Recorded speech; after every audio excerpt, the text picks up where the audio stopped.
Isipin mo may natagpo ang katawan, walang ulo at wala ring mga braso at binti, walang pagkakakilanlan. Pagkalipas ng ilang araw, may panibago na namang ganoon ulit, sunod-sunod at paulit-ulit. Hanggang sa umabot sa 13 biktima, pare-pareho ang ginawa sa kanila. Pero kahit anong pilit ng pulis, wala silang mahuling kahit isa. Sa episode na ito, isa-isahin natin ang mga biktima. Alamin natin kung saan sila natagpuan, kung anong kondisyon ng kanilang mga katawan, at paano ito bumuo ng takot sa buong Cleveland. Kaya kung mahilig ka sa mga kasong tila imposibleng maresolba, paki-like, share ang video, at subscribe na sa Tagalog Mystery Hub.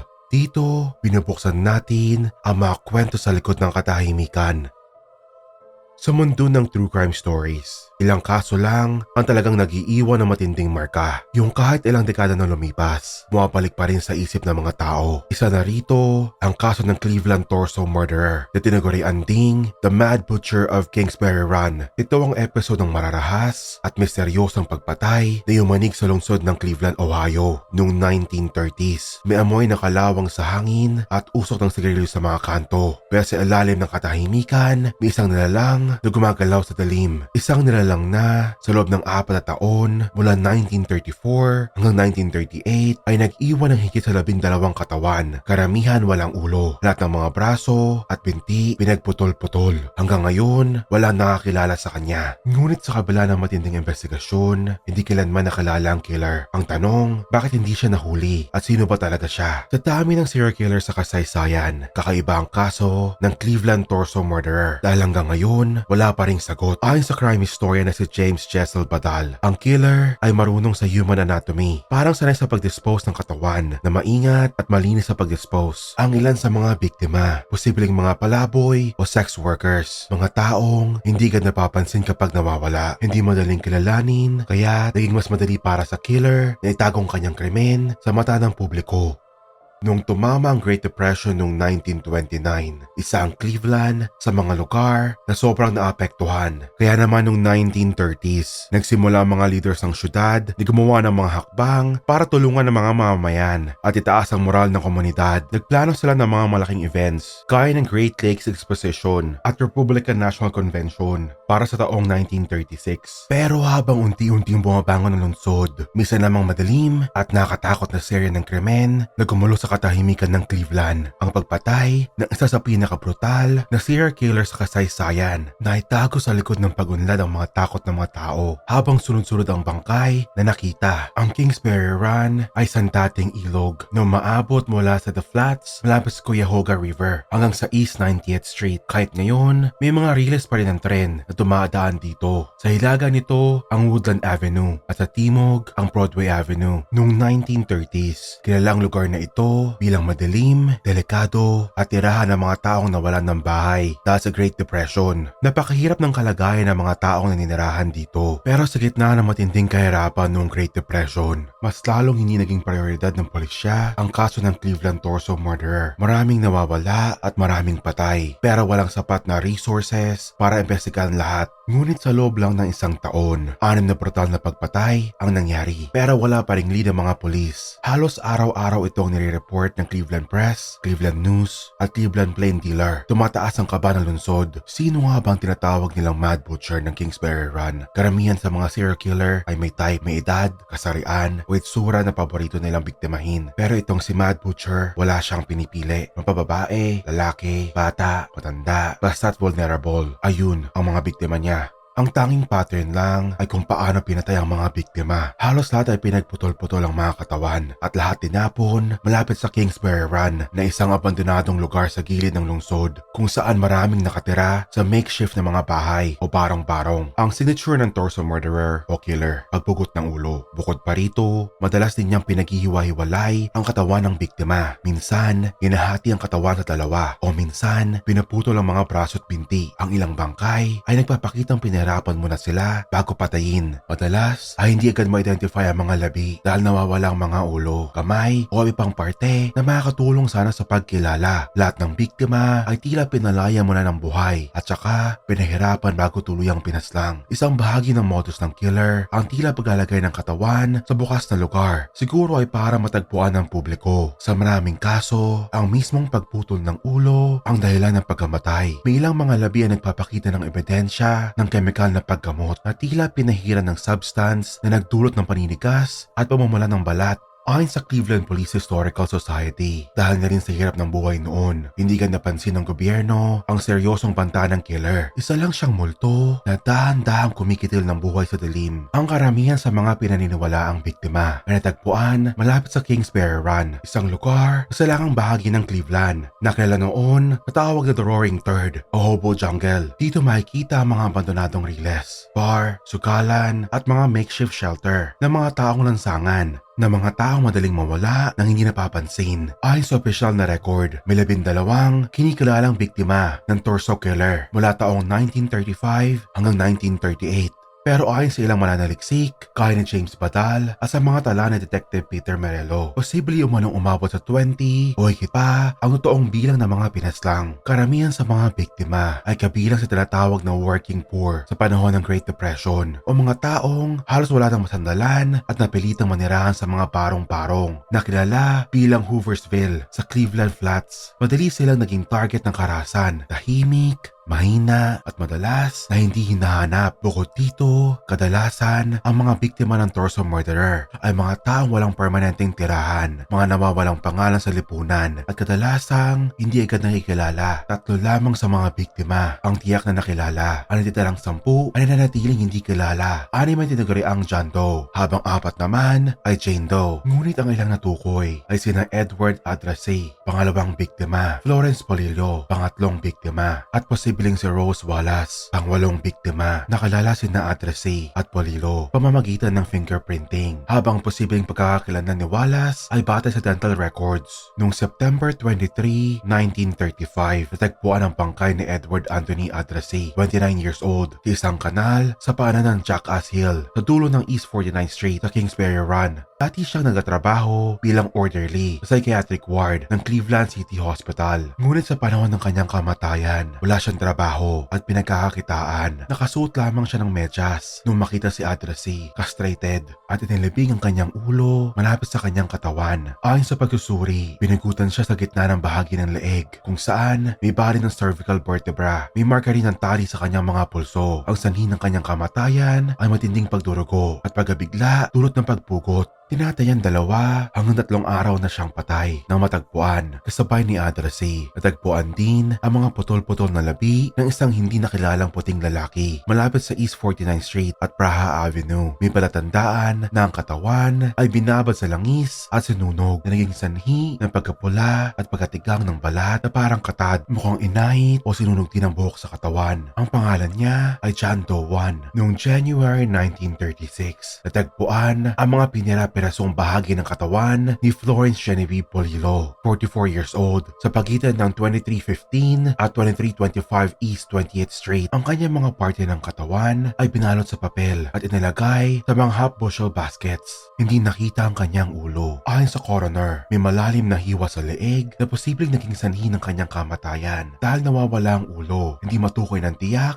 kung siya ba ay pinatay o hindi. Noong June 5, 1936, natagpuan ang putol na torso ng isang lalaki hindi pa rin nakikilala sa pagitan ng riles ng New York Central at Nickel Plate Road. Malapit ito sa isang lumang bodega sa harap ng istasyon ng polis ng Nickel Plate. Ang kanyang ulo ay natagpuan mga 1,500 talampakan ng layo malapit sa riles ng Shaker Heights Rapid Transit. Ang katawan ay buo, ngunit walang damit at walang dugo sa paligid na senyales na pinatay siya sa ibang lugar. Ayon sa mga saksi, wala ang ulo sa pinangyarihan noong 3 p.m. Ngunit may nakita ng Cadillac sa lugar. Bandang 11 p.m. Ipinakita sa autopsy na pinagutan siya habang buhay pa na nagresulta sa pagkaubos ng dugo. Wala ring bakas ng gamot, alcohol o torture sa kanyang katawan. Siya si John Doe 2. Tinawag siyang The Tattooed Man dahil sa 6 na tattoo sa kanyang katawan. Noong July 22, 1936, natagpuan ang naagnas na bangkay ng isang lalaking puti sa isang kampo ng mga taong walang tirahan sa Big Creek, Brooklyn. Ang tanging biktima na nakita sa West Side, Cleveland, siya si John Doe 3. Natagpuan din ng mga pulis ang kanyang ulo na nooy isa ng bungo at mga damit na may bahid ng dugo sa paligid. Ayon sa forensic pathologist, may malaking bahid ng tuyong dugo sa lupa sa ilalim ng katawan. Patunay na doon siya pinatay. Isang palaboy ang nakita ng 2 kalahati ng torso at mga hita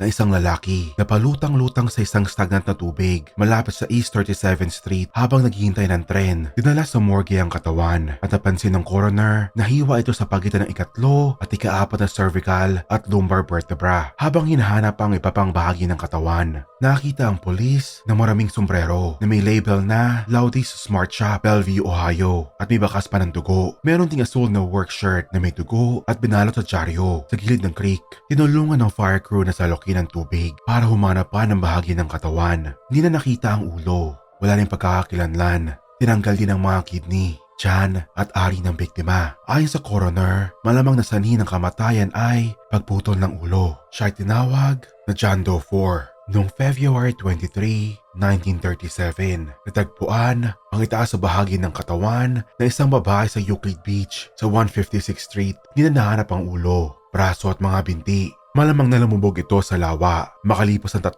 buwan, lumutang sa East 30th Street ang ibabang bahagi ng katawan. Ang mga braso ay tinanggal sa shoulder socket at ang leeg ay niwalay sa pagitan ng ikapitong cervical at unang thoracic vertebra. May mga maliliit na hiwang parang nagdadalawang isip ang gumawa. May tubig at graba sa loob ng dibdib.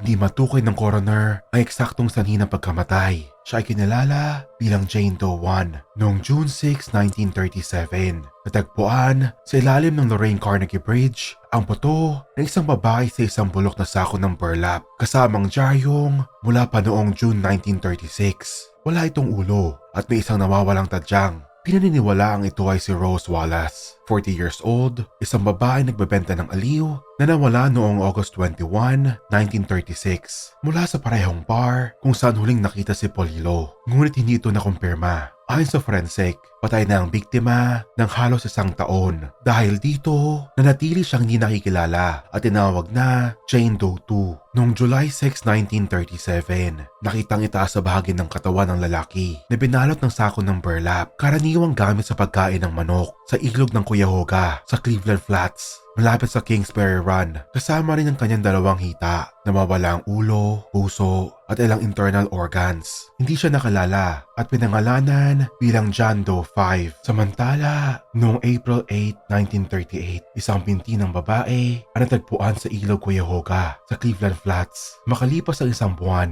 noong May 2, natagpuan ang 2 sako ng burlap na may lamang hubad na katawan, hinati sa gitna, pati hita at mga paa. Hindi nahanap ang ulo at mga braso. Siya lang sa lahat ng biktima ang may morphine sa katawan, 0.002 grams per 100 gram sample. Tinawag siyang Jane Doe 3. Noong August 16, 1938, 2 bangkay ang natagpuan sa magkaibang lugar. Una, natagpuan ang katawan ng isang babae sa tambakan ng East 9th Street, balot ng basahan, karton at papel. Hindi karaniwan, nandoon ang ulo at kamay. Ang ulo ay hiniwalay sa 3 test ng spine. Tinawag siyang Jane Doe 4. Sa parehong araw, natagpuan naman si John Doe 6 malapit sa Cleveland Lakefront na namula sa opisina ni Safety Director Elliot Ness sa City Hall. Putol din ang ulo at mga braso at binti sa mga pangunahing kasukasuan. May mga marka ng kutsilyo sa vertebra. Ayon sa coroner, hindi tiyak ang sanhi ng kamatayan. Pero malamang ito ay pagpatay.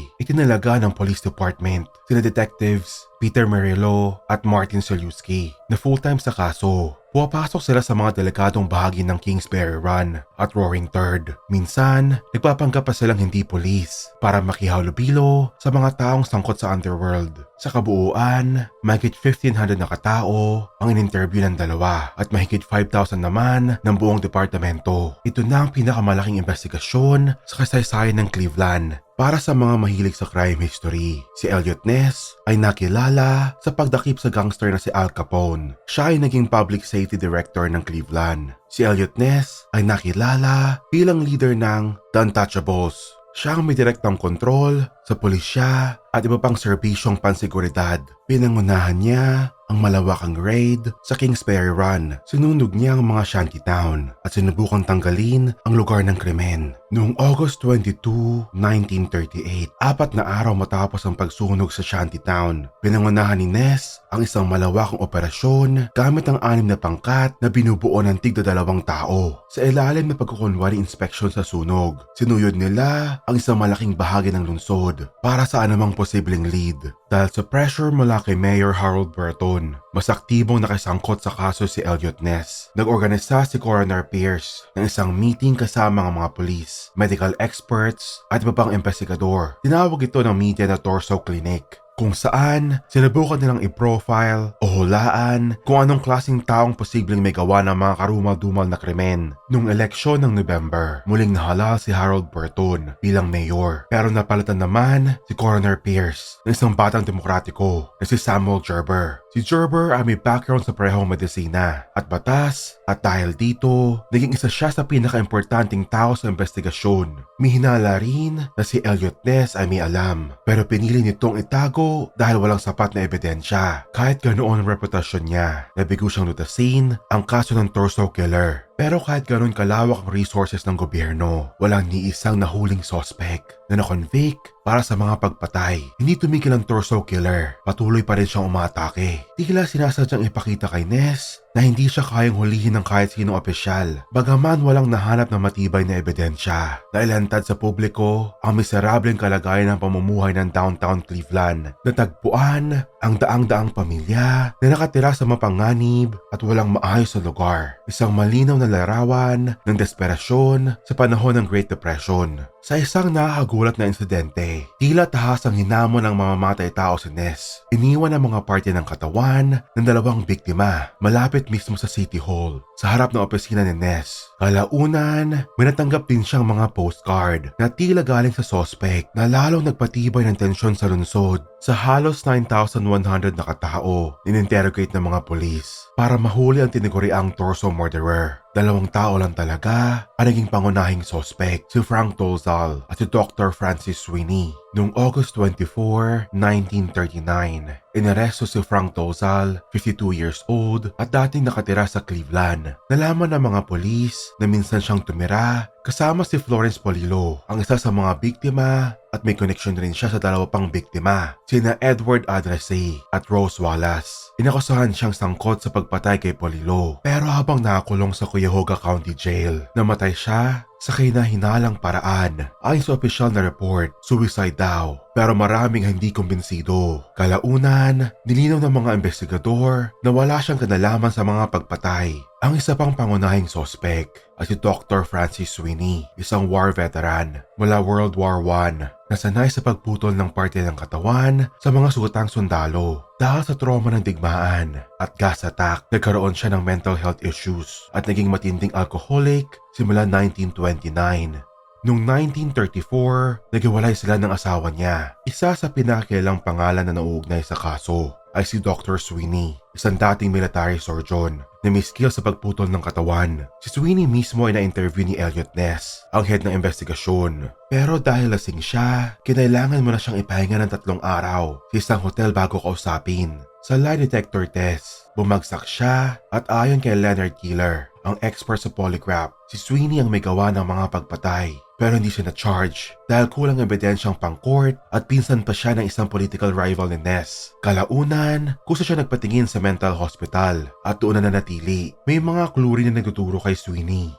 Noong 1929, isa siyang surgical resident sa St. Alexis Hospital, malapit sa Kingsbury Run, kung saan natagpuan ang ilang biktima. May lalaking nagangalang Emil Fronek na nagkwento na may doktor daw na nagtangkang lasunin siya doon noong 1934. Hindi niya natandaan ang exact location, pero nalaman ng pulis na si Sweeney pala ay may opisina sa lugar na yon, katabi ng morgue. Pinaniniwalaang posibleng doon niya ginagawa ang mga pagpatay. Habang nasa ospital, patuloy siya nagpapadala ng mga postcard at sulat na may pananakot kay Ness at sa pamilya nito. Hanggang 1950s, tumigil lang ito nang mamatay si Sweeney sa Veterans Hospital sa Dayton, Ohio noong July 9, 1964. Isa sa pinaka-kontrobersyal na hakbang ni Ness ay ang pagsunog sa mga barong-barong sa Kingsbury Run. Ayon sa kanya, layo nito makuha ang mga fingerprint ng mga residente bilang proteksyon laban sa mga pagpatay at para mailayo ang mga potensyal na biktima mula sa lugar. Bukod kina Dosal at Sweeney, may isa pang sinisilip ang mga pulis, si Willie Johnson, isang African-American na pumatay sa 19 years old na si Margaret Francis Wilson noong June 1942. Nahulog siyang tinatapon ng isang trunk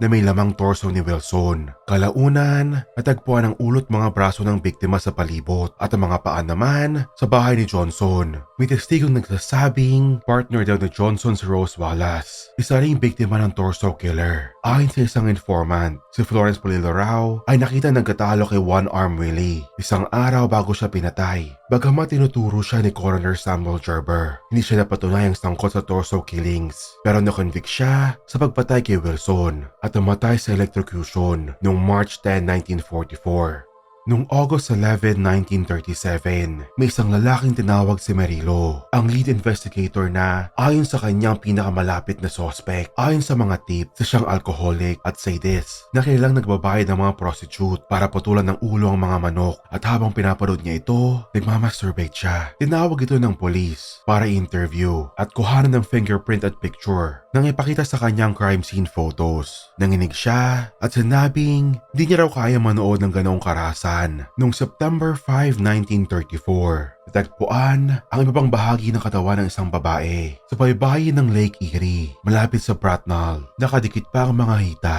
pero putol na sa tuhod. Sa follow-up ng paghahanap, konting party pa lang ng katawan na natagpuan na hindi kailanman nahanap ang ulo. Tinawag siyang Lady of the Lake.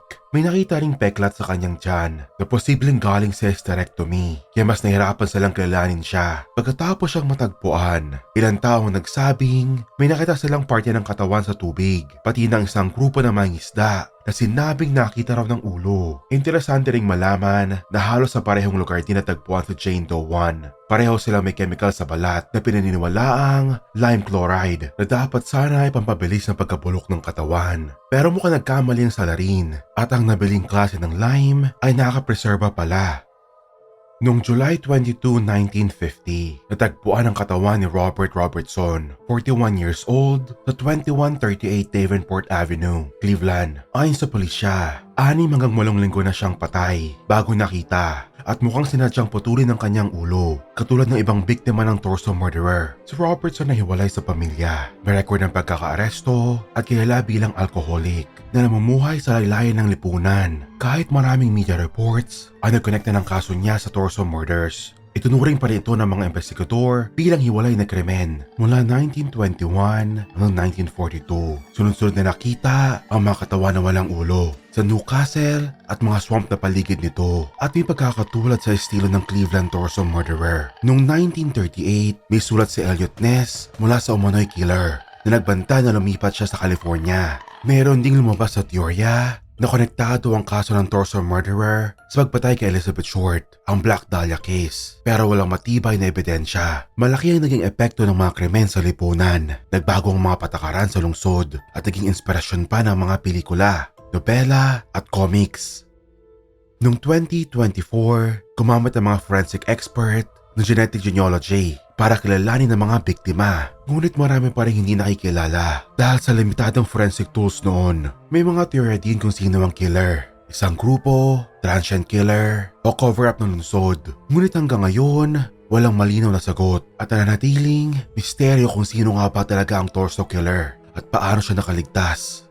Kung nagustuhan mo ang kwento natin ngayon, huwag kalimutang mag-like, mag-share, at mag-subscribe sa Tagalog Mystery Hub. Dito, binubuksan natin ang kwento sa likod ng katahimikan. Hanggang sa muli, paalam!